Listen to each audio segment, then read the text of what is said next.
Subscribe करें और bell दबाएं ताकि कोई खबर रह न जाए।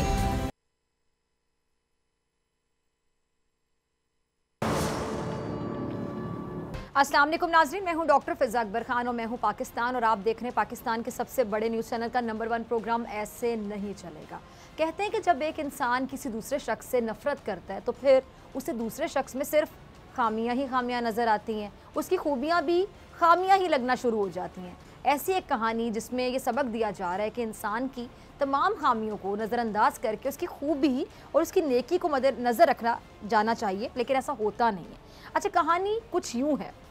शेख सादी बयान करते हैं कि एक नौजवान बेहद हसीन, बहुत खूबसूरत था और उसके साथ साथ वो नेक आदात का मालिक भी था और वो नौजवान इल्म की दौलत से भी माला माल था, यानी शक्ल भी थी, जहन भी था और सब कुछ था, नेक आदात भी थी। और जिस मौजू पे वो गुफ्तगू करता था ना, लोग उसकी तरफ मुतवज्जे होना शुरू हो जाते थे, निहायत गौर के साथ उसकी गुफ्तगू सुनते थे। उस नौजवान के फ़ैसलों की कदर भी की जाती थी और वो ऐसा रोशन चिराग था जिसके सामने किसी दूसरे चिराग की रोशनी मांद पड़ जाती थी। अच्छा, इन तमाम खूबियों के बावजूद उसमें एक ऐब था और वो ऐब ये था कि नौजवान अल्फाज को उनके सही तलफ़ुज़ के साथ अदा करने से ज़रा आरी था।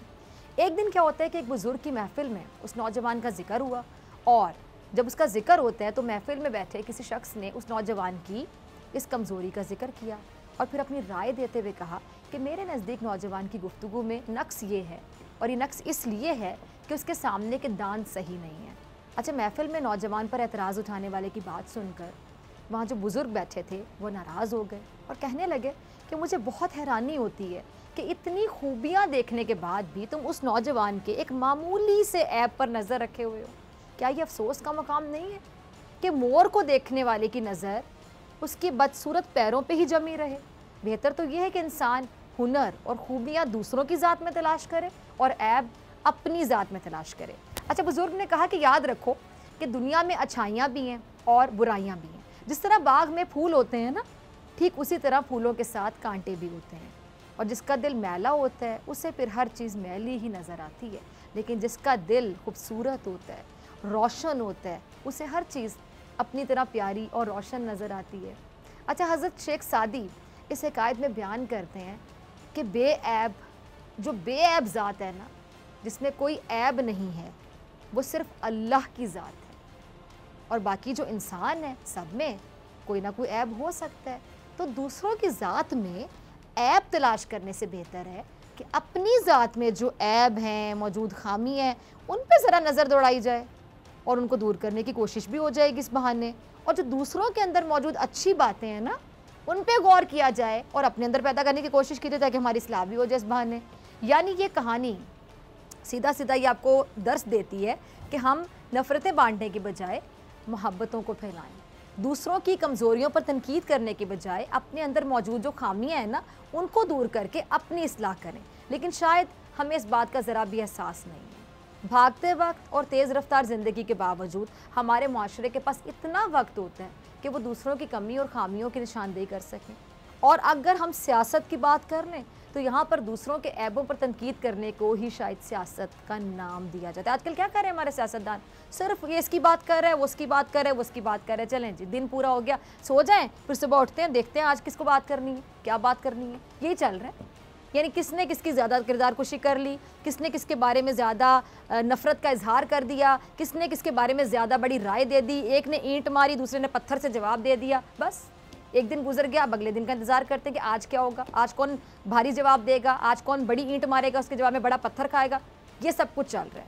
यहाँ दूसरों की किरदार कुशी करके सियासत के अमल को बड़ा आइडियल, मुकम्मल कि हाँ अब किया हमने सियासत, ऐसे तस्वुर किया जाता है। और जब तक ये रहनुमा अपने हरीफ की ज़ात पर हमले ना कर दें, तब तक इनकी सियासत नामुकम्मल रहती है। अच्छा, बदकिस्मती से कह लें कि हमारे जो रहबर है ना, अपने मुखालिफिन पर तनकीद करने को सियासी खिदमत भी कह देते हैं। मतलब इनका कॉन्फिडेंस चेक करें कि एक दूसरे पर तनकीद कर रहे हैं और अवाम का तो इसमें कोई भला नहीं हो रहा जब आप एक दूसरे पर तनकीद कर रहे हैं, लेकिन वो कह रहे हैं जी हम सियासी खिदमत कर रहे हैं। अब आप PDM की तहरीक पर ज़रा नज़र दौड़ाएँ तो आपको बज़ाहिर ये इत्तेहाद अवाम के हकूक़ के दिफा के लिए बनाया गया नज़र आएगा, जो कि बताते हैं जी हमने अवाम के लिए बनाया, अवाम बेचारी अवाम मर रही है, अवाम महंगाई, गुर्बत, बेरोज़गारी अवाम के लिए हम आ रहे हैं। लेकिन हकीकत क्या थी सबको पता है। PDM की जो हकीकत है वो आप देख लें कि वो जो दूर के ढोल सुहाने वाली वो वाली बात, यहाँ अवामी मफादात का सौदा किया गया और असल जो टारगेट था, हदफ इदारे और हुकूमत को बनाया गया, इदारों को टारगेट किया गया और इनको जानते बूझते मुतनाज़े करने की कोशिश की गई। और अब DGISI के तकरूरी के मामले पर भी नून लीग क्या कर रही है, तनकीद। यानी इस हसास मामले पर भी वो कह रहे हैं कि ये भी मौका हाथ से ना जाने दिया जाए, यहाँ भी करें तनकीद जितनी की जाती है। अब मरीम नवाज़ ने इस हसास तरीन कौमी मामले पर, एक तो ये कौमी मामला, दूसरा हसास तरीन है, मेरे जुमले पे गौर करें, इस हसास तरीन कौमी मामले पर मरीम साहबा ने यहाँ भी कहा कि ज़रा मैं भी यहाँ सियासत करूँ और मैं यहाँ भी ये मुझे मौका ना हाथ से जाने ना दूँ, यहाँ भी सियासत से उन्होंने गुरेज नहीं किया। अब सिचुएशन क्या थी, सूरत हाल क्या थी नाजरीन, वो मैं आपके सामने ज़रा रख देती हूँ। वज़ीर-ए-आज़म इमरान खान साहब के ज़ेर सदारत वफाकी काबीना के इजलास में ISI के जो नए डायरेक्टर जनरल है ना, उनके तकरूर से मुतालिक जो नोटिफिकेशन है ना, उस पर कहते ताख़ीर पर पैदा होने वाले इबाहम को मुस्तरद किया गया। वफाकी काबीना के इजलास में सिविल मिलिट्री ताल्लुकात के हवाले से क्या सराइयों पर गुफ्तगू हुई, जिसमें वज़ीर-ए-आज़म इमरान खान साहब ने कहा कि जी अहम ओहदों पर तैनाती के हवाले से किसी किस्म का कोई इख्तिलाफ है ही नहीं। लेकिन मामला ख़राब उस वक्त हुआ और मरीम नवाज़ साहिबा को तनकीद करने का मौका भी तब मिला जब फवाद चौधरी साहब और आमिर डोगर के इस हसास मामले पर बयानात में तज़ाद सामने आ गया। अब मामला कुछ यूँ था कि जी फवाद चौधरी साहब ने DGISI की तैनाती के हवाले से बात करते हुए कहा कि हुकूमत और पाक फ़ौज में किसी किस्म का कोई मसला नहीं है और ना ही किसी किस्म की कोई डेडलॉक है और ये मसला बहुत आसानी के साथ हल हो जाएगा, सॉल्व हो जाएगा और मुखालिफिन को भी मुँह की खाना पड़ेगी।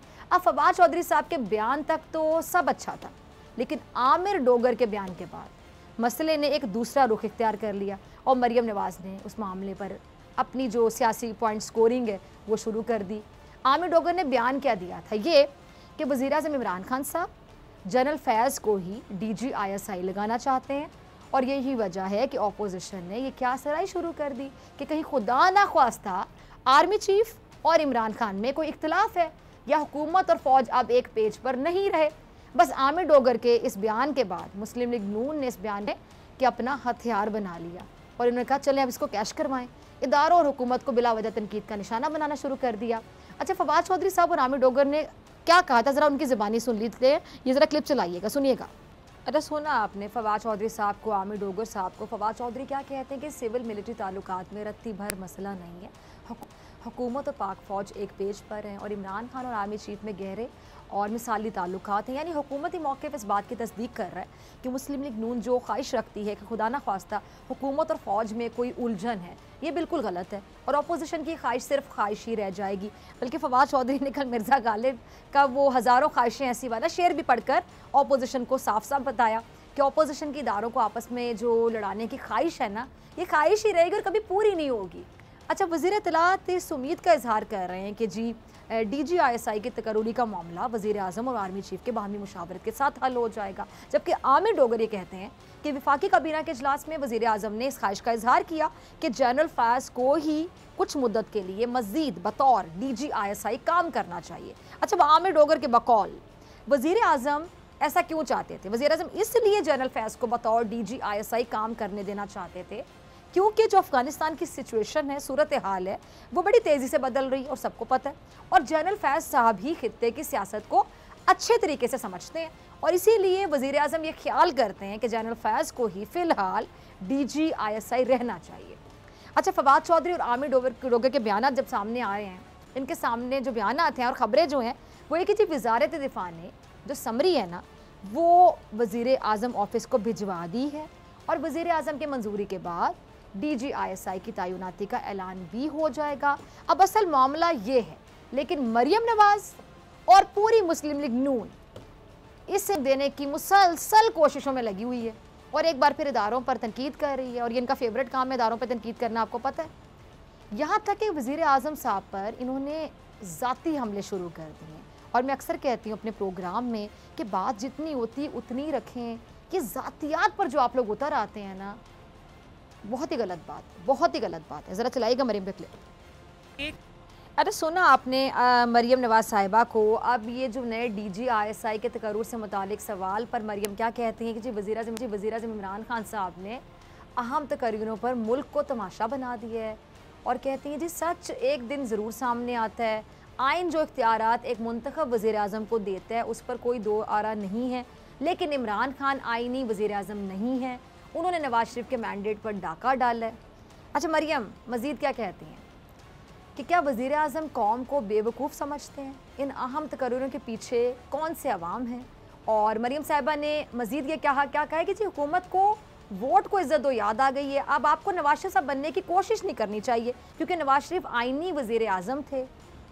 अच्छा नाजरीन, बात यहाँ पर ख़त्म नहीं होती है, बल्कि मरियम नवाज़ ने वज़ीर आज़म साहब की ज़ात पर भी हमले कर दिए, मतलब ज़ातियात पे उतर आई हैं। क्या कहती हैं कि वज़ीर आज़म की बजाय जिन्नात तकर्रियाँ करते हैं, तो फिर इस मुल्क का दुनिया में तमाशा बनना कोई हैरानी की बात नहीं है।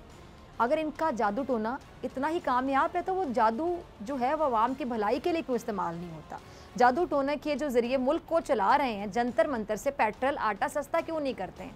जब आप जिन्नात के ज़रिए ये सब करेंगे तो यही होगा। अब मरियम साहिबा के वज़ीर आज़म के बारे में इतनी सख्त तनकीद के बाद हुकूमती नुमाइंदों ने समझ लें कि मोर्चा संभाला और क्या कहा कि मरियम साहिबा इदारों से खैर ख्वाही जिता रही हैं या फिर उनको मज़ीद निशाना बना रही हैं। और हुकूमती रहनुमा मरियम नवाज़ साहिबा की बात का जवाब देते हुए कह रहे हैं कि अब मरियम को इदारों के जो तमाशा लगने का ख्याल आ रहा है, क्या नून लीग ने उस वक्त इदारों को तमाशा नहीं बनाया था जब नवाज शरीफ और उनकी साहिबजादी इदारों के सरबराहों को बराह रास्त निशाना बना रहे थे? अब हुकूमती हलकों का ये ख्याल है कि चूँकि मुस्लिम लीग नून के जो केसेस हैं ना वो एक बार फिर से एक्टिव हो गए हैं अदालतों में, तो ऐसे में जो नून लीग है तो वो तो यही करेगी। जब भी इनके केसेस एक्टिव होते हैं या इनको अपना मुश्किल में लगता है तो क्या करते हैं, ये तनकीद शुरू कर देते हैं। किस पर? इदारों पर।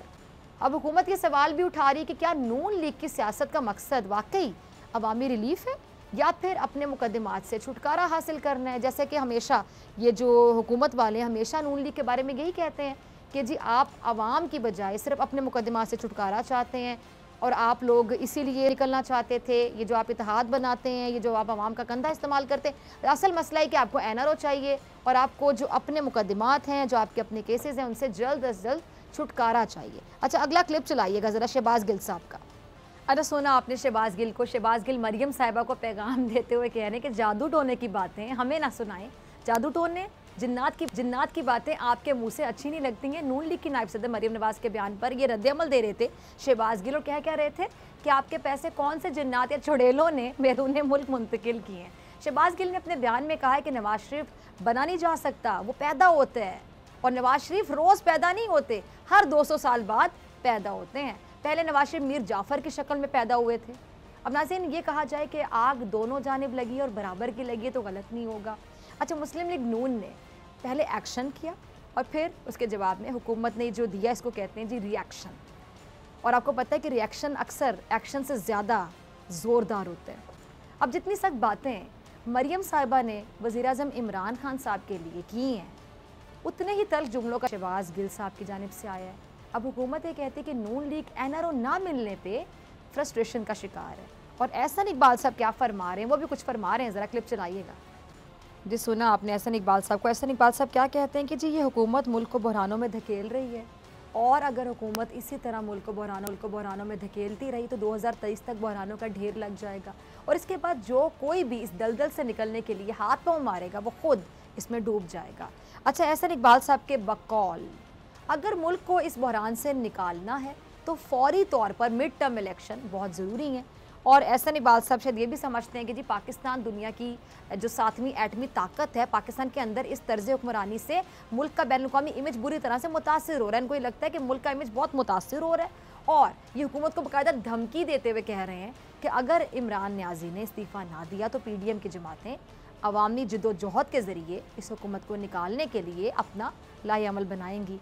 अच्छा मुस्लिम लीग नून के रहनुमा टेस्ट ट्यूब की मिसाल देते हुए फरमा रहे हैं, टेस्ट ट्यूब का वर्ड आपने सुना होगा, मिसाल दे रहे हैं, कह रहे हैं जी तहरीक इंसाफ की टेस्ट ट्यूब हुकूमत को मसनूई तरीके से लाया गया है और ये जो टेस्ट ट्यूब मुल्क और इदारों के लिए बहुत बड़ा जो ख़तरा बनती जा रही है, ये हुकूमत को ये कह रहे हैं। अब आप अंदाज़ा करें नाजरीन के ये अल्फाज पे ज़रा गौर करें कि ये सिर्फ ये मामूली कोई जंग नहीं है, ये बहुत बड़ी लफ्ज़ी जंग है। एहसन इकबाल साहब ने तो इमरान खान साहब को अभी आपने सुना घड़ी चोर तक कह दिया। घड़ी चोर ये को कह रहे हैं, इस पर हुकूमती नुमाइंदे ज़ाहिर बात है अब ये बात करेंगे तो वो भी जवाब देंगे, एक्शन होगा तो फिर रिएक्शन भी होगा। मैं आपको पहले भी कह रही थी कि जो रिएक्शन होता है वो एक्शन से डबल होता है और ज़्यादा रिस्पॉन्स जो होता है हमेशा ज़्यादा होता है, ज़्यादा दबंग होता है, ज़्यादा ज़ोरदार होता है। अच्छा, जरताज गुल साहिबा का क्लिप होगा, ज़रा चलाइएगा। अच्छा, अब नून लीग की जानिब से हुकूमत पर जादू टोने, कभी घड़ी चोरी के इल्ज़ामात लगेंगे तो फिर आपको पता है हुकूमती खिलाड़ी खामोश तो नहीं बैठेंगे, वो तो जवाब देंगे। अब जरताज गुल मरियम साहिबा को जादू टोने की बात का जवाब देते हुए कह रही हैं कि मरियम साहिबा की ज़बान और किरदार से कोई महफूज नहीं है, मरियम साहिबा की कोई सियासी तरबियत नहीं है, क्योंकि उनकी जमात में मौरूसी कल्चर है। और जरताज के बकौल मरियम को सियासी तरबियत लेनी चाहिए, लेकिन उनकी जमात का कल्चर ही क्या बता रही, गाली गलोच का है। और क्या कहती हैं जरताज कि जी मरियम अपने करप्शन इल्ज़ामात का जवाब दें, और उनकी जमात में कब्ज़ा माफिया समेत तरह तरह के जुर्म में मुलविस अफराद मौजूद हैं जिनके सर पर उनकी जमात चल रही है। अब नाज़रीन, जरताज की तरह मलिका बुखारी ने भी मरियम नवाज़ की तनकीद का खुलकर जवाब दिया है, और उनका क्लिप चलाइएगा। जी सुना आपने मलिका को, और ये मरियम को बाकायदा पैगाम दे रही हैं कि जी बिला वजह इदारों पर इल्ज़ामात लगाकर ख़ुद को बरीजुमा नहीं किया जा सकता। और ये मरियम से मुखातिब होकर कह रही है कि जी JIT के वक्त मरियम ने औरत कार्ड इस्तेमाल किया। क्या मरियम साहिबा को किसी फ़ौजी ऑफिसर ने कहा था कि अदालतों में जाली सबूत पेश करें? क्या मरियम साहिबा को किसी फ़ौजी अफसर ने ये कहा था कि वो अदालतों में जाके झूठ बोल दें? और मलिका ने निज़ाम इंसाफ से भी मुतालिबा किया है कि वो मरियम नवाज़ को लगाम डाली जाए, उनके खिलाफ कार्रवाई की जाए, उनको ज़बान दराजी से रोका जाए। अब नाज़रीन, इस पूरी सूरत हाल का जायज़ा अगर मैं लूँ ना, तो मैं इस नतीजे पे पहुँची जो कहानी अभी मैंने प्रोग्राम की आगाज़ थी, आपको याद होगा कि हर कोई एक दूसरे की बुराइयाँ देख रहा है, किसी को किसी की खूबी नज़र नहीं आ रही है, सब एक दूसरे की जब बुराइयाँ देखने में लगे रहेंगे तो फिर अपने ऐब किसी को नज़र नहीं आएंगे। जब अपने ऐब नज़र नहीं आएंगे तो अपनी इस्लाह कोई भी नहीं कर सकेगा। कोई कौम के बारे में नहीं सोच रहा, कोई अवाम के बारे में नहीं सोच रहा, और अवाम बेचारे यही सोचे चले जा रहे हैं कि ऐसे कब तक चलेगा, ऐसे क्यों चलेगा, ऐसे नहीं चलेगा। मिलते हैं ब्रेक के बाद। जी वेलकम बैक नाजरीन। वज़ारत दिफा की जानिब से नए DG ISI की तकरूरी के लिए समरी वज़ीर आज़म ऑफिस को भिजवा दी गई है। अब वज़ीर आज़म की मंजूरी के बाद नए DG ISI की तकरूरी का ऐलान किया जाएगा। अच्छा, आज अपने एक ट्वीट में फवाद चौधरी ने कहा था कि वज़ीर आज़म इमरान खान साहब और army chief general Qamar Javed Bajwa साहब के दरमियान नए DG ISI की तकरूरी पर मुशावरत का अमल मुकम्मल हो चुका है, और जो नई तकरूरी है उसका अमल भी शुरू हो चुका है। अच्छा नाज़रीन, गुज़िश्ता रोज़ वफाकी काबीना के इजलास में भी सिविल मिलिट्री ताल्लुकात के हवाले से जो क्या सराहियाँ हो रही हैं ना, उस पर गुफ्तगू हुई थी, और वज़ीर आज़म साहब ने पाक फ़ौज में तबादलों से मुताल्लिक़ काबीना अरकान को एतमाद में भी लिया था, और उन्होंने ये भी कहा था कि जी अहम ओहदों पर तैनातियों के हवाले से कोई इख्तिलाफ़ नहीं है, और इस मामले में होने वाली जो क्यास आराइयाँ हैं उन पर तवज्जो ना दी जाए। मिलिट्री ताल्लुकात के हवाले से जो होने वाली ये जो क्यास आराइयाँ हैं, ख़ासतौर पर इस पर बात करने के लिए मेरे साथ मौजूद हैं सीनियर तजियाकार ब्रिगेडियर रिटायर्ड हारिस नवाज साहब। बहुत शुक्रिया ब्रिगेडियर साहब ज्वाइन करने के लिए। ब्रिगेडियर साहब, हमने देखा है कि कश्मीर पॉलिसी हो, ये जो अफ़गानिस्तान का मामला, अफ़गानिस्तान का इशू ये हो, पाक अमरीका ताल्लुकात हों, इन सब मामलात पे आर्मी चीफ़ और हमारे जो प्राइम मिनिस्टर हैं हमेशा एक पेज पर नज़र आते हैं, जो कि बहुत अच्छी बात है। इस बार ये जो ISI चीफ़ की तैनाती का नोटिफिकेशन आने में देर क्या होगी थोड़ी सी? ऑपोजिशन और कुछ लोगों ने तो बाकायदा क्या सराहियाँ शुरू कर दी हैं, क्या कहेंगे आप इन क्या सराहियों के हवाले से? देखें, बात यह है डॉक्टर फिज़ा कि ये एक मामूल की पोस्टिंग थी, क्योंकि कोर कमांडर्स काफ़ी आपके सामने चेंज हुए हैं। कराची वाले हुए, फिर एक NDC से आ रहे हैं, पेशावर के चेंज हुए, डिप्टी QMG को QMG पोस्ट नए हुए हैं। सो ये चीज़ें रूटीन में होती हैं। सेकंड ये है कि देखें, जो DG ISI की बात होती है बिल्कुल वो अप्रूवल होती है। आई एम श्योर कि जनरल बाजवा ने वर्बली जब बात की होगी तो ज़रूर परमिशन उनसे लिए इन्फॉर्म कर दिया होगा, this what we are going to do in the best interest of service of different core commanders. क्योंकि जनरल फैज़ हमीद को काफ़ी अर्सा हो गया है, उनका 1 साल रह गया प्रमोशन बोर्ड में नाम आना है, उन्होंने कोर कमांड नहीं की हुई है। आई एम श्योर इस वजह से उन्होंने बात की होगी, उनकी पोस्टिंग भी कर दी, और उस जगह सेंसिटिव कोर में की है जहाँ पर he is already has lot of knowledge. Issue ये है कि अब ये जिस तरीके से इशू बढ़ाया गया, इसको नहीं होना चाहिए था। मुल्की हालात, अफगानिस्तान के हालात, कश्मीर के हालात, 22 सेनेटर्स ने एक बिल पेश किया हुआ है, पाकिस्तान के ऊपर डिफरेंट किस्म IMF वर्ल्ड बैंक का प्रेशर आ रहा है। इन एनवायरनमेंट में मेरे ख्याल में हमारी हुकूमत को भी सोचना चाहिए कि इन एनवायरनमेंट में कोई ऐसी बात नहीं होती जहाँ आपको हुकूमत और एस्टैब्लिशमेंट डिवाइड नजर आए, और यही एक एनिमी का नैरेटिव है जिसको लेके चल रहे हैं, और अपोजिशन भी काफ़ी इसको एक उछालने की कोशिश कर रही थी। तो अगर उन्होंने पोस्टिंग की है और वर्बल ठीक है। अप्रूवल के बाद, तो इसको ऑनर इसलिए करना चाहिए था कि ताकि आइंदा के लिए प्रॉब्लम ना, और ये इतना बड़ा जो एक इशू बन गया ये ना बनता, और एक दुनिया में इसकी बातें चल रही है, सोशल मीडिया लेके चल रहा है, इसको ऐसी बात नहीं होनी चाहिए। ठीक है। अच्छा ब्रिगेड साहब, आप क्या समझते हैं कि अगर ये ISPR की जो प्रेस रिलीज़ है, अगर ये ना आती और पहले वज़ीर-ए-आज़म हाउस से ISI चीफ का नाम बाहमी मुशावरत से नोटिफिकेशन से आता, तो क्या तब इतनी क्यासराइयाँ ना होती? मेरे ख्याल में देखें, ये अगर एट टाइम जनरली ऐसे ही होता है कि आप पहले वर्बल अप्रूवल ले लेते हैं और उसके बाद अगर पोस्ट निकाल दी, तो बेहतर तो ये था कि उधर से फॉर्मलाइज कर लेते, जैसे भी समरी गई है आ जाती, उसे अप्रूव करवा लेते। अगर एक नॉमिनी हुई है, इसको इतना बड़ा इशू नहीं बनाना चाहिए था।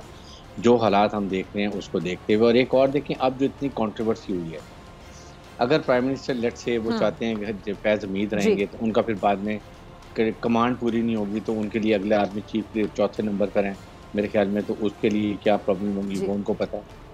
लाइक पर जो भी DGH आएगा, देखिए, जो he the serving 3 star general, despite कि वो प्राइम मिनिस्टर को जवाबदेह होता है, लेकिन साथ ही पहले वो अपनी ऑर्गेनाइजेशन को होता है, और वो he will look toward chief army staff. ऐसे मौके पे किसी हालत में मिसअंडरस्टैंडिंग नहीं होनी चाहिए।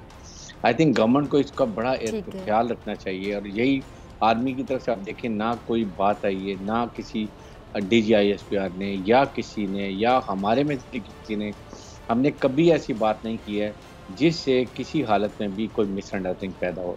लाइकवाइज आई थिंक गवर्नमेंट के ऑफिसर को भी इस चीज़ का ख्याल करना चाहिए, और इवन मीडिया को भी इसको ज़्यादा नहीं उछालना चाहिए था। जिस तरीके से एक 6 दिन से चल रहा है, it's a routine thing. Okay, अगर मिसअंडरस्टैंडिंग हुई है, मुलाकात हो गई है, आई एम श्योर कि आज रात को या कल तक इसको इशू ख़त्म हो जाएगा और ये नॉर्मल रूटीन चल पड़ेगा।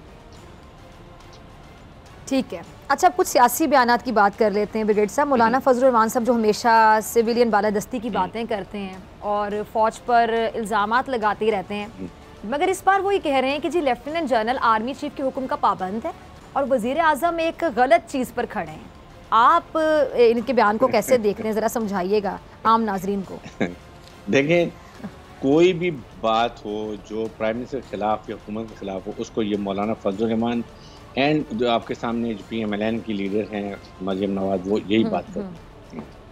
तो ये एक इस तरीके से बात नहीं करनी चाहिए, और आपको ऐसे इशू में बात ना, आपको डिटेल पता भी नहीं, यानी कोई मौका ये हाथ से जाने नहीं देते और हर वक्त मौके की तलाश में रहते हैं। तलाश में रहते हैं, और वही बात अभी भी की है कि पहले फौज को तनकीद बना रहे थे, चीफ आर्मी स्टाफ को बना रहे थे, जनरल फैज़ हमीद को बना रहे थे, फौज की बात कर रहे थे, जनरल नवाज शरीफ भी याद कर रहे थे, और आज उनको फौज की हमारी समझ आके और अब हुकूमत के खिलाफ बात कर रहे हैं फौज की फेवर में, कभी पिंडी की तरफ मार्च कर रहे थे। तो आई थिंक ये दोगली पॉलिसी नहीं होनी चाहिए। पॉलिटिशियन को पाकिस्तान के इंटरेस्ट में पहले देखना चाहिए, बाकी बातें बाद में, पहले पाकिस्तान फर्स्ट की बात करें। यही मरियम नवाज, यही नवाज शरीफ, यही मौलाना फजल रहमान अचकज़ई पहले क्या बात करते थे, अब क्या बात करते। ठीक है। अच्छा ब्रिगेड साहब, आपने मरियम का जिक्र किया और एक दो बार किया। मरियम ने भी एक बयान दिया है और मरियम नवाज साहिबा ये कह रही हैं जी कि वज़ीर-ए-आज़म इमरान खान साहब ये जो अहम तकर्रुरियाँ हैं वो जादू टोने से करती हैं। ये बयान आपको कैसा लग रहा है? मतलब मुझे कहना तो नहीं चाहिए क्योंकि मुस्लिम लीग नून की नायब सदर हैं मरियम साहिबा। मरियम साहिबा इंतहाई इमेच्योर बात कर रही हैं कि तकर्रुरियाँ जादू टोने के ज़रिए करते हैं प्राइम मिनिस्टर। क्या कहेंगे आप? देखें, ये तो एक इंतहाई इमेच्योरिटी की बात है, और फिर ये बात है कि ये derogatory remarks about the personal affair of anyone, किसी के मुतालिक बात नहीं करनी चाहिए। हमारे पॉलिटिशियन को ज़्यादा मैच्योरिटी दिखानी चाहिए। दे शुड सी के they are the national leaders. पूरी कौम चलें ब्रिगेड साहब, ज़्यादा नहीं, थोड़ी सी दिखा दें, ये तो थोड़ी सी भी नहीं दिखाते। बिल्कुल, और ये जिस तरीके से बात की गई है ये बिल्कुल नहीं करनी चाहिए। आई थिंक अगर कोर्ट ने बुलाया आपको और कोर्ट में बेल की अपील नैब ने की हुई है, go and clarify your thing. वहाँ आप मनी ट्रेल हुए, वहाँ आप अपने डिफेंस में बात करें, लेकिन आप उसका गुस्सा अगर आप निकालें प्राइम मिनिस्टर के ऊपर, हुकूमत के ऊपर, उसके बाद ऐसी बातें शुरू कर दें, ये जो अपने घर की डेरोगेटरी रिमार्क्स हैं, ऐसी बातें नहीं करनी चाहिए। दिस शोज आपका अपना स्टेचर डाउन होता है। अवाम मुतनफ़र होते हैं कि देखिए हमारे लीडर्स हैं किस तरीके से पर्सनल अटैक कर रहे हैं। आपने गलत काम किया है, आप उसको साबित करें, कोर्ट पे जाएं। नैब ने अपना होमवर्क किया हुआ है, वो आपसे सिंपल कह रहे हैं कि आप बताएं कि आपके पास ये पैसा कहाँ से आया, आप ओनरशिप है आपकी नहीं है, वो नैब ने सब चीज़ें अपनी रखी हुई, वो मेरे ख्याल में कल पेश करेंगे। ये यही उनका अब मुश्किलात नज़र आ रही हैं। लग रहा है उनको कि शायद अपील जो है ये अपहेल्ड हो जाए, मंजूर कर लीजिए और बेल कैंसिल हो जाए। इस चीज़ की वजह से वो प्रेम करके इन चीज़ों को ऐसी बातें कर रही हैं। ठीक है ब्रिगेडियर साहब, बहुत शुक्रिया आपके वक्त के लिए। नज़र आपसे मुलाकात होगी ब्रेक के बाद। वेलकम बैक नाजरीन। एक तशवीशनाक खबर आपके सामने मैं शेयर करने जा रही हूँ कि जिस सिंध में खून अतिया करने वाले जो 5% से ज़्यादा अफराद एड्स, हेपेटाइटिस बी और सी जैसी मुहलिक अमराज में मुब्तला निकले हैं और सिंध के 24 अजला से इकट्ठे किए गए जो एदाद शुमार हैं उन्होंने ख़तरे की घंटी बजा दी है जी, क्योंकि सिंध जो ब्लड ट्रांसफ्यूजन है अथॉरिटी उसके मुताबिक 8 माह के दौरान मुख्तलिफ जो ब्लड बैंक्स हैं उनमें 4,55,000 से ज़ायद खून के अतियात दिए गए हैं। अब इनमें से 24,000 से जो ज़्यादा अफराद हैं वो 5 बड़ी बीमारियों में मुब्तला हैं और उनमें से 1300 से ज़ायद अफराद HIV से मुतासर हैं। अब इन एदाद शुमार के मुताबिक कराची में खून के अतिया के वक्त 1,282 अफराद में HIV का इंकशाफ हुआ है। अच्छा, 653 मरीज़ों के साथ कराची का जो ज़िला शर्की HIV से मुतासर अफराद में सर फहरिस्त है। इसके बाद ज़िला जनूबी 441, ज़िला मलीर जो है 48, ज़िला कोरंगी 77, ज़िला वस्ती 23, ज़िला मगरबी जो है 20 अफराद में HIV की तस्दीक हुई है। और माहिरीन ने हुकूमत से मुतालबा ये किया है कि वो निजी और सरकारी दोनों शोबों में खून की जाँच की खिदमात को बेहतर बनाएँ और उन्हें इंतहाई रियायती बुनियादों पर फराहम भी करें। इस सिचुएशन पे बात करने के लिए मेरे साथ मौजूद है रहनुमा तहरीक इंसाफ और सिंध असम्बली में अपोजिशन लीडर हलीम आदिल शेख साहब। बहुत शुक्रिया शेख साहब ज्वाइन करने के लिए, वक्त देने के लिए। और इससे पहले कि मैं आपसे सवाल पूछूं, मैं नाज़रीन को ज़रा ये भी बताती चलूं कि सिंध में जो एड्स की बढ़ती हुई ये जो सूरत हाल है इस पर हलीम आदिल शेख साहब ने चीफ सेक्रेटरी सिंध को एक ख़त भी लिखा है। जी शेख साहब, ये जो सिचुएशन है बड़ी अलार्मिंग है। मतलब इतने बड़े बड़े ये जो बीमारियाँ हैं इसमें मुब्तला लोग अपना खून जब देने जाते हैं उस खून को चेक नहीं किया जाता, कोई जांच का अमल नहीं है वहाँ पे जिससे उसको गुजारा जाए, उसके बगैर ही ये दूसरे लोगों को लगा दिया जाता है। ये तो बीमारी को फैलाया जा रहा है और ये छोटी बीमारियां नहीं है। खासतौर पर अगर एड्स की बात की जाए, हेपेटाइटिस सी की बात की जाए, इस सिचुएशन पे क्या कहेंगे आप? आपने खत जो लिखा उसके बारे में भी जरा बता दीजिएगा। देखिए, मैं समझता हूँ कि ये आज से 2 साल पहले भी जब लाड़काना में रसोदेरों में तो पहले 1000 बच्चों के अंदर ये बीमारी HIV सामने आई थी, उसके बाद ये पिछले 3 साल 5,000 बच्चों बिल्कुल, तब भी ऐसे खून लगा था जी। और अब ये रिपोर्ट आई है कि रूटीन के जो ब्लड डोनर्स होते हैं उनको जब कहीं ना कहीं किसी ने चेक किया तो पता चला कि जो आपने फिगर्स बता दी, मैं उसको रिपीट नहीं करना चाह रहा, ये बहुत अलार्मिंग है। और इससे ज्यादा हैदराबाद में एक इलाका है, मसू बुरगड़ी का इलाका है, यूनियन काउंसिल है, वहाँ भी हजारों की तादाद में के मरीज मौजूद हैं HIV के, और इससे कोई हल नहीं हो रहा, कोई किसी को मतलब कोई फिक्र नहीं है, किसी को कोई कुछ नहीं हुआ। तो मैं कहना चाहता हूँ कि खौफनाक हद तक यहाँ इसमें इजाफा हो सकता है और मरीज हो सकते हैं। वजह क्या है? एक्ट बन जाते हैं, असम्बली से कानून पास हो जाते हैं, ऑटोलॉग सिरिंज, इसका एक्ट मंजूर हुआ है लेकिन अमल नहीं हो रहा। आज भी कोएक्स मौजूद हैं हर कराची के पूरे सिंध। ये तो मैं बताता हूँ, कराची के अलावा सिंध में मजीद सूरत-ए-हाल खतरनाक होगी। वजह क्या है कि कुछ रेखने वाला नहीं है, कोएक्स मौजूद है, ब्लड जो है जिसके डोनर्स की जो लैब्स बनी हुई है उसके अंदर कोई प्रॉपर उसको देखभाल नहीं है। सिंध हेल्थ कमीशन पत्ते के ऊपर लग गया है, सिंध हेल्थ डिपार्टमेंट पैसे पे लग गया है। और इसका एक चीज आपकी मालूमात में इजाफा करता चलूं, गुज़िश्ता रोज सिंध में जो फ्री कैंसर की दवाई मिलती है तो सिंध सिविल अस्पताल के अंदर उसको भी बंद कर दिया गया, मना कर दिया गया, तो कैंसर की दवाई भी नहीं मिल सकती। लेकिन HIV एड्स खौफनाक हद तक सूबे में फैल चुका है।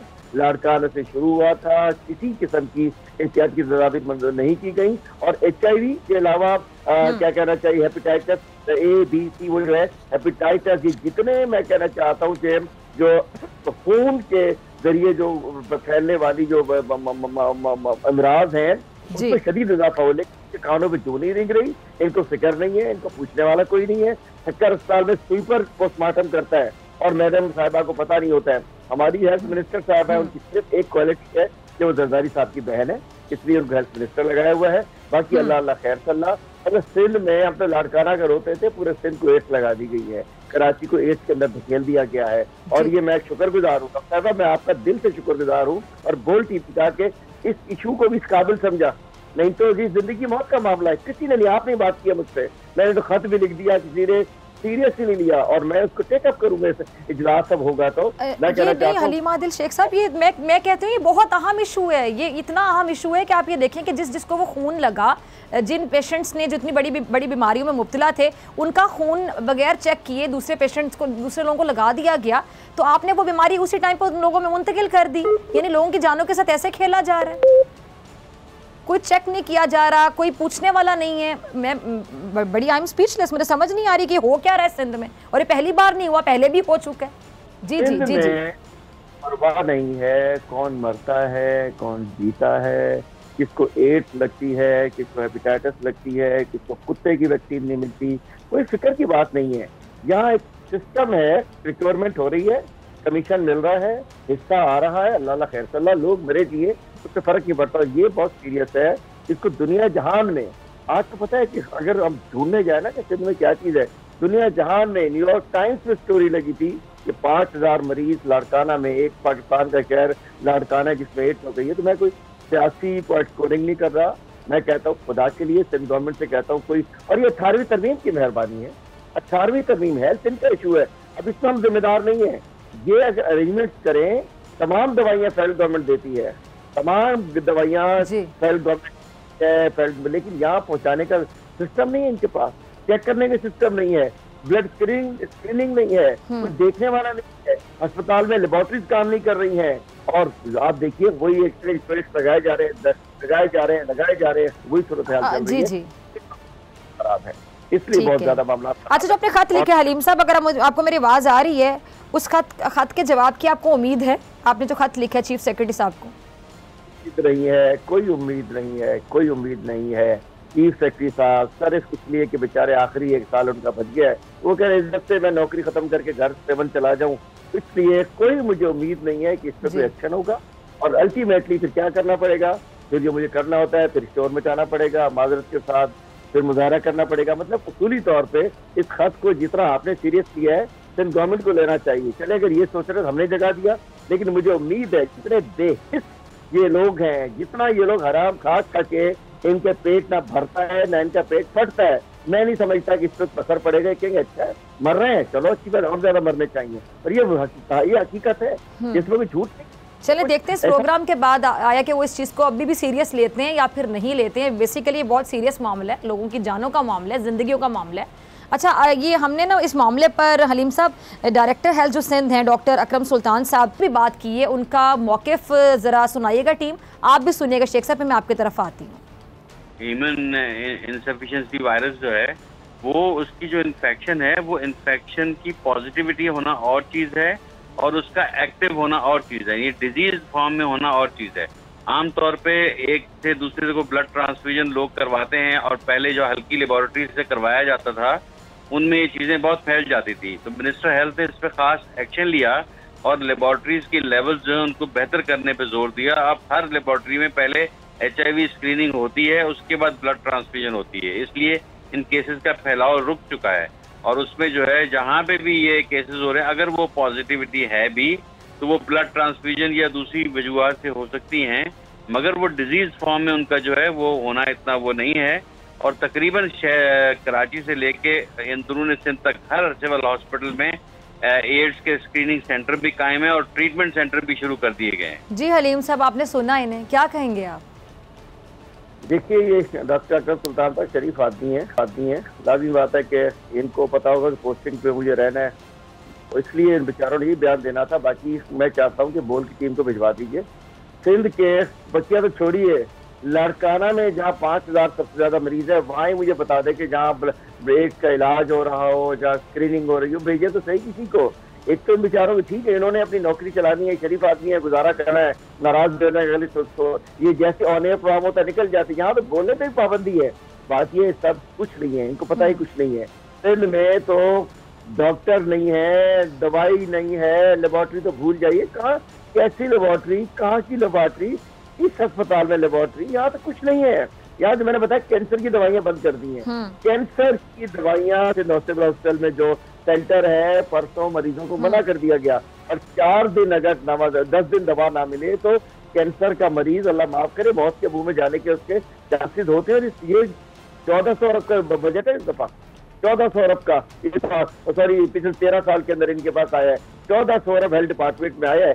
इस साल भी 240 अरब रुपए का हेल्थ डिपार्टमेंट में बजट है। कहाँ जाता है? खा जाते हैं, पैसे खा जाते हैं। वजीर साहब अगले कमरे में बैठी है, पिछले कमरे में उनके शौहर बैठे हुए पीटीओ साहब, उसके बाद उनका एक फहीम नाम का बंदा है। ये सब माफिया की तरह से इनको हेल्थ को चला रहे हैं। इसलिए मैं कहता हूँ मुझे इनका मुस्तकबिल लगता है और इबरतनाक लगता है इन सब लोगों का जिन्होंने सेहत के शोबे। अच्छा हलीम साहब, एक रिपोर्ट आई है, इस रिपोर्ट के मुताबिक शेख साहब, पाकिस्तान में मरीजों को ज़रूरत पड़ने पे जो खून फराम करने वाले ब्लड बैंक्स हैं ना, वो भी गैर महफूज इस तरह है कि वहाँ पे गैर महफूज खून मौजूद है। अब इस मामले पर हुकूमत को कुछ इक़दाम करने चाहिए, मेरे ख्याल से फ़ौरन करने चाहिए, जितनी जल्दी हो सके उतनी जल्दी करने चाहिए, क्योंकि एक ज़िंदगी भी इम्पॉर्टेंट होती है। तो यहाँ पे तो इतनी ज़िंदगियाँ देखें ना कि जितने लोगों को ये बीमारी है और इस तरह की बीमारी वाला जो खून वहाँ पे मौजूद है ब्लड बैंक्स में, जितने लोगों को लगेगा उतने लोग बीमार हो जाएंगे। तो जो प्राइवेट ब्लड बैंक्स हैं उनकी जो हुकूमती निगरानी है उसका कुछ सिस्टम होना चाहिए, क्या कहेंगे आप? देखिए, मैंने इस लेटर को कॉपी फैसल सुल्तान साहब से भी की है, उनके सेक्रेटरी को भी की, फेडरल सेक्रेटरी साहब को भी, और मैं खुद बात भी करूँगा इनसे। हम देखिए, हम सब कुछ करना चाहते हैं और मैं समझता हूँ कि दीगर सूबों में भी इसके आगे बढ़ने की बेहतरी की जरूरत है। जहाँ जहाँ हर जगह ठीक नहीं होगा, लेकिन 18वीं तरमीम के बाद सिंध में तो कुछ, और लाजिम तो मैंने मैंडेट भी यहाँ का है, बाकी तो जरूर मैं फेडरल गवर्नमेंट से बात भी करूंगा। और मैं समझता हूँ कि हमारी तो प्रायोरिटी नंबर 1 हेल्थ है अल्हम्दुलिल्लाह फेडरल गवर्नमेंट की हमारी, लेकिन सिंध में चूंकि 18वीं तरमीम है, यहाँ कोई कुछ नहीं कर सकता, कोई कुछ नहीं कर सकता। आप जाके चेक तो कर लीजिए। और मैं समझता हूँ कि ये जो ब्लड बैंक्स हैं, बिल्कुल आप ठीक कह रही है, विदाउट स्क्रीनिंग, जो चाहे खून दे दे दूसरे खून ले जाए। आप मुझे जरूरत है अपने मरीज की मैं जाऊँ अपना खून दे दो दूसरे को ले जाओ। कोई ये सब ड्रामा है, किताबों में लिखी हुई बात है कि पहले उसका HIV टेस्ट होता है, उसका हेपेटाइटिस, कुछ नहीं होता। खून लगाओ, जब से निकालो उधर से ले जाओ। ये निजाम है बड़ा सीधा सीधा। कितने बंदे हैं जी? 10 बंदे हैं, लगाओ, ये 10 बंदे लिटा दो, ये 10 बोतलें दे दो। ये हो रहा है ना। हमें पता है कि जो मरीज होते हैं, हम व्हाट्सएप चलाते हैं कि जी किसी के पास 10 बोतलें चाहिए, नौजवान हमारे आ जाते हैं, हमारे वर्कर आज खून चाहिए दे दो, लाइन लगाए, 10 बोतलें नहीं चलेगा। हम ये डेली का काम है हमारा, हम पब्लिक के लोग हैं, लोगों से रब्ता करते हैं, मैसेज आता है कि जी मरीज है 10 बोतलें खून चाहिए। तो बात है कि कौन सी दुनिया में रहते हैं। डॉक्टर फैसल सुल्तान साहब ने वो किताब वाली बात जरूर की है और बेचारे को करनी चाहिए, उसको नौकरी करनी है। बाकी ग्राउंड पे ये मैं कहना चाहता हूँ आपके जरिए डॉक्टर साहिबा कि ये बड़ा खौफनाक हद तक HIV फैल रहा है और ये खून के जरिए फैल रहा है, ब्लड ट्रांसफ्यूजन के जरिए। ये जो ऑटोलॉग सिरिंज ना होने की वजह से जो सरकारी अस्पतालों में और कोई जो सेम सिरिंज लगा रहे हैं उसकी वजह से, और दीगर जो मामला हैं जो बेरारवी के साथ हैं, वहाँ भी हालात बड़े खराब हैं। यहाँ कराची में खासतौर पर डिफेंस में बाज़ाब्ता बाकायदा तरीके से ये गलत काम होते हैं। मैं समझता हूँ कि सब इस बुराई का बायस बन रहा है और इसके ऊपर एक एक्शन की जरूरत है, क्रैक डाउन की जरूरत है और इंसानी जिंदगियों को सामने रखते हुए जरूरत है, और वरना ये चीज रुक नहीं पाएगी। ठीक है जी, बहुत शुक्रिया हलीम आदिल शेख साहब आपके वक्त। इसी के साथ डॉक्टर फिजा अकबर खान को दीजिए इजाजत। आपसे मुलाकात होगी इंशाल्लाह कल सेम टाइम सेम चैनल। अगर जिंदगी ने वफा की, दुआओं में याद रखिएगा, अपना बहुत ख्याल रखिएगा। अल्लाह ने सब्सक्राइब करें और बेल दबाएं ताकि कोई खबर रह न जाए।